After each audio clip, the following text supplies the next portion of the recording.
One of the problems with recruiting for investment banking is not the knowledge or skills you acquire, but the access to talk with real investment bankers to put your best foot forward. Our sponsor, WSO Academy, can provide those connections with 60 head mentors who are finance professionals at top firms like Goldman, Centerview, and JP Morgan. Imagine being able to get on the phone within 24 hours with one of the Academy's 1,300 mentors right before a critical interview. Get on the waitlist for WSO Academy today by clicking the link in the show notes or by visiting wallstreetoasis.com/academy.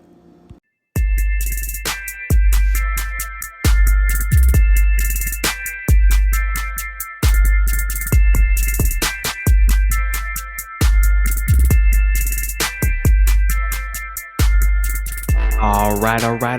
Welcome to Investment Banking Insights. This is the podcast dedicated to helping you learn about the technicals and non-technical aspects of investment banking. My name is Alex Mason. I am your host, and wow, we made it to episode 140.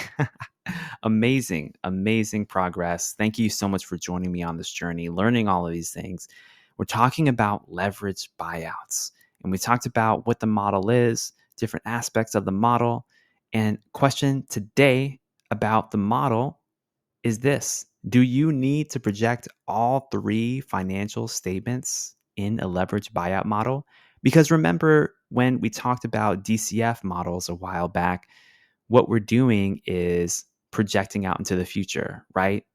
We're essentially trying to understand what the free cash flow is going to look like in the future and ultimately come up with an enterprise value. When we're looking at a mergers and acquisitions model, we want to project the financial statements of the combined company post-merger or post-acquisition, because that gives us some clarity as to what we can expect from the firm financially in the future. But when it comes to LBOs, what are we projecting? What are we doing? What are we looking at in the future?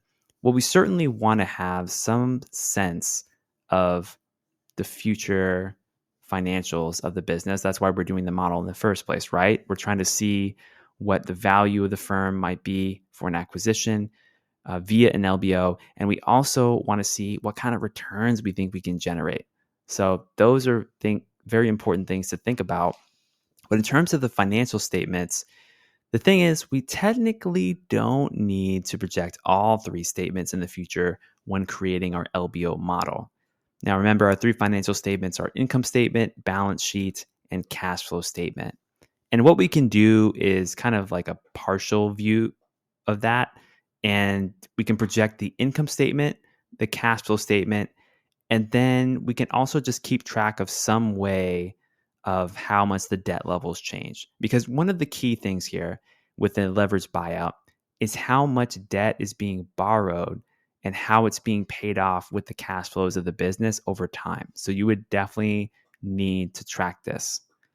Now, with the balance sheet, there might be some detailed items that you could cover if you put in the time in terms of a fully fledged balance sheet with all of the line items. But what seems like the most critical aspects of this process are really going to be looking at the model with the cash flow and seeing how debt is going to be paid during the holding period of the LBO. So long story short, you don't necessarily need to project all three financial statements. With the balance sheet, you can kind of cut it short a little bit because you're really just focused on the debt levels and debt pay down. Because we talked a few episodes ago about what is affected in the balance sheets with an LBO, and the main thing that's affected are the debt levels on the liability side. There are obviously other effects as well, but that's really the primary thing. So we can look at that as an option. And then also, if you just want to be more thorough, then just project out all three financial statements. I mean, that's really the most accurate way to do it that I can see. But if you just want to keep track of the debts, you can get away with maybe not projecting out the full balance sheet if you're putting less time into the process. Okay, quick one for you today. That's what I got for you today on Investment Banking Insights. My name is Alex Mason, your host, and I'll see you next time. Have an excellent day.